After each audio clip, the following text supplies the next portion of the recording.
Hello welcome back to my channel Swax kitchen. आपण माने तो मोर थंबनेल रु जानि सारी थिबे जे आज गोटे नुआ जिंस घर को आसीची जोति पय कि मो बहुत बहुत बहुत खुशी।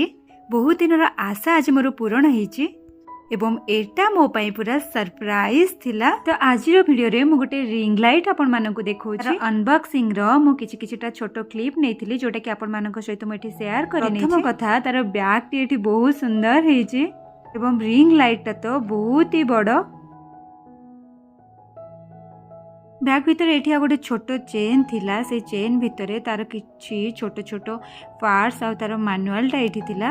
ए छोटो पैकेट भितर तार स्टैंड थिला जोटा कि एते छोटो देखा जाउची, हेले सेटा खोलिला परे सेटा बहुत ही बड़ अछि। तो एठी एबे तार फिटिंग काम चली छी। लाइट पूरा फिटिंग हे सारिबा परे मु एठी आउ टिके ताको भलो भाबे आपन मानकु देखै नउची। तार लाइट रो ब्राइटनेस एडजस्टमेंट भी एठी अछि। मु आपन मानकु एठी आउ टिके देखै नउची। दुईटा स्विच अछि सेठी, गोटे ऑन ऑफ पई एवं आ गोटे ब्राइटनेस रो एडजस्टमेंट पई।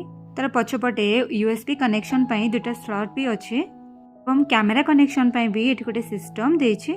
सब भलो सिस्टम अछि। बाकी टिके ओजन अछि जेहेतु एते बड़ वाला लाइट अछि। तो एठी मो टिके मोर पुराना वाला रिंग लाइट को रखी कि आपण मानको टिके कंपेयर करी कि देखै नै छी। वीडियो कला बेले 50 थर पड़ी कि यार 100टा सर्जरी हे सारी छी। तो मु ताकू सेलो टेप मारी कि तार सर्जरी करी थिली एवं बहुत सारा सेलो टेप भी एठी लागि छी। मु एठी आपण मानको देखै नउची। तो thank you so much to एनवी मते एते बड़ सरप्राइज देछंती। आज रो वीडियो आपण मानको केमती कोन लागिला मते कमेंट रे निहाती जणेबे एवं आपण माने जदि यार लिंक चाहुथिबे ताले मते कमेंट करिवे। आज पई रहिली, बाय बाय।